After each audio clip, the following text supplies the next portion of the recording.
My YouTube channel Saraswati commerce academy. तो friends, आज हम करने वाले हैं company accounts issue of shares का एक नेक्स्ट टॉपिक। आज के हमारे टॉपिक का नेम है इंक्रीज इन कैपिटल, कि हम अपने कैपिटल को इंक्रीज किस तरीके से कर सकते हैं। कौन सी कैपिटल को इंक्रीज करना है? हमें अपने शेयर कैपिटल को इंक्रीज करना है। शेयर कैपिटल क्या होती है? शेयर्स को इंक्रीज करने से जो कैपिटल हमें मिलती है उसको हम शेयर कैपिटल कहते हैं। तो आज हम यही सीखेंगे कि हम किस किस तरीके से अपने शेयर्स की कैपिटल को इंक्रीज कर सकते हैं। हमारे पास काफी सारे तरीके होते हैं कि हम इसको इंक्रीज कर सके। तो आज का हमारा पहला जो है इसके अंदर पॉइंट्स वो आता है issue of rights shares. Second हमारे पास आता है प्रेफरेंशियल अलॉटमेंट एंड थर्ड आता है initial public offer. Initial public offer क्या होता है? IPO, यानी कि I से इनिशियल, P से पब्लिक एंड O से ऑफर। तो आज हम इन तीनों के बारे में स्टडी करने वाले हैं कि इन तीनों में क्या क्या खास बातें हैं। आज हम इन्हीं को देखने वाले हैं। तो फ्रेंड्स, अगर आप चैनल पर न्यू हो तो चैनल को सब्सक्राइब कर दीजिए, वीडियो को लाइक कर दीजिए एंड बेल आइकन को प्रेस जरूर कर दीजिएगा ताकि आपको आगे आने वाली वीडियोस का नोटिफिकेशन मिलता रहे। और अपने फ्रेंड सर्कल में इस वीडियो को जरूर शेयर कीजिएगा। ये वीडियो आप सभी के लिए बहुत हेल्पफुल रहने वाली है।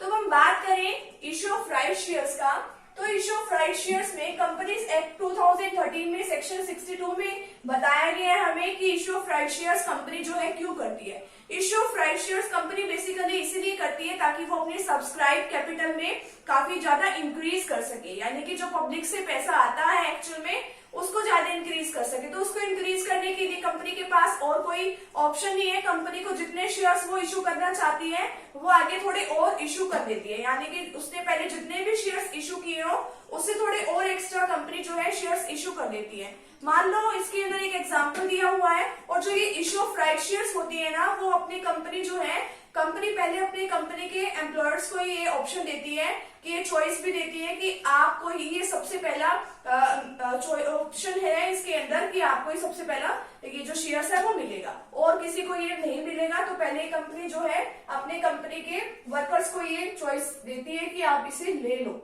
तो अगर ये कंपनी के एम्प्लॉयर्स जो है वो नहीं लेती है, फिर किसी और के पास ये राइट जाता है कि कोई और ले। अदरवाइज ये कंपनी के ही एम्प्लॉयर्स को ही मिलता है और ये थोड़ा उनको कम वैल्यू पर भी उनको मिल जाता है। और ये ऐसे नहीं है कि कंपनी जो है उनको जी चाह जितने मर्जी शेयर्स दे दिए कि जितने कंपनी के पास उतने दे दिए। कंपनी इसको क्या करती है? अपने इक्विटी शेयर होल्डर्स को प्रो राटा अलॉटमेंट के बेसिस पे देती है। मान लो कंपनी के पास ऑलरेडी शेयर्स जो उसने इश्यू कर रखे हैं वो 3 लाख है और अब जो कंपनी न्यू शेयर्स इशू करना चाहती है वो 1 लाख इशू करना चाहती है वो, ठीक है। तो आप पहले तो इनकी रेशो निकाल लोगे। रेशो कैसे निकालोगे?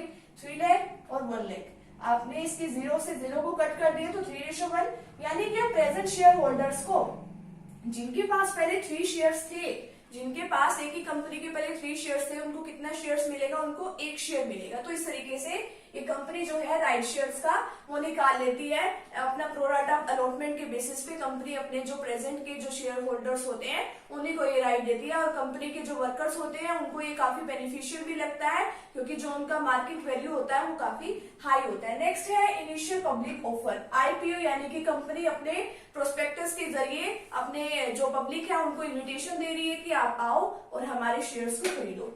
थर्ड आता है प्रेफरेंशियल अलॉटमेंट। प्रेफरेंशियल अलॉटमेंट का मतलब है कि पहले से ही प्रेफरेंस दी जाती है कि हमें किन पर्संस को देना है, कितने वैल्यू पे देना है। ये पहले ही कंपनी जो है डिसाइड करके रखती है कि हमें अपने शेयर्स देने किन किन को है, कितने वैल्यू पे देने। ये सब कुछ कंपनी का पहले से ही डिसाइड होता है कि अपने कंपनी जो है ये पहले डिसाइड करके रख लेती है। कंपनी मोस्टली अपने प्रमोटर्स को, अपने फाइनेंशियल इंस्टीट्यूशंस को, अपने ट्रस्ट को इन्हीं को ये इशू करती है। और कंपनी की खास बात है, कंपनी कहती है कि आप इसको जो हम शेयर्स आपको इशू करके दे रहे हैं वो आप 3 इयर्स तक आप उनको कहीं पर भी सेल नहीं कर सकते। वो उसको क्या बोला जाता है? उनको लॉक इन पीरियड बोला जाता है कि ये लॉक हो गया आपका पीरियड, आप इसको कहीं पर भी आगे फर्दर सेल नहीं कर सकते। तो ये कंपनी जो एक्ट के अकॉर्डिंग 2013 के अकॉर्डिंग ये कंपनी को परमिशन मिली हुई है कि वो प्रेफरेंशियल अलॉटमेंट कर सकती है। वो अपने उससे कर सकती है कि जिसको चाहा वो उसको वो अपने शेयर्स को अलॉट कर दे। ये नहीं कि पूरी की पूरी पब्लिक को इन्विटेशन देना है, उसी को पब्लिक को ही वो कंपनी जो है अपने शेयर्स अलॉट करके देगी। ऐसा कंपनी कुछ नहीं करती, अपने गिने चुने पर्संस को ही वो अलॉट करती है और उसका जो प्राइस भी होता है वो भी ठीक ठाक होता है, वो भी ज्यादा नहीं होता क्योंकि कंपनी जो है अपने गिने चुने पर्संस को ही वो शेयर्स जो है अलॉट करती है। तो आज का जो हमारा टॉपिक है यहीं पे कंप्लीट होता है कि हम अपने शेयर्स कैपिटल को किस तरीके से इंक्रीज करते हैं। तो फ्रेंड्स अगर आप चैनल पर न्यू हो तो चैनल को सब्सक्राइब कर दीजिए, वीडियो को लाइक कर दीजिए, बेल आइकन को प्रेस जरूर कर दीजिएगा। मिलते हैं नेक्स्ट टॉपिक के साथ। Thank you very much.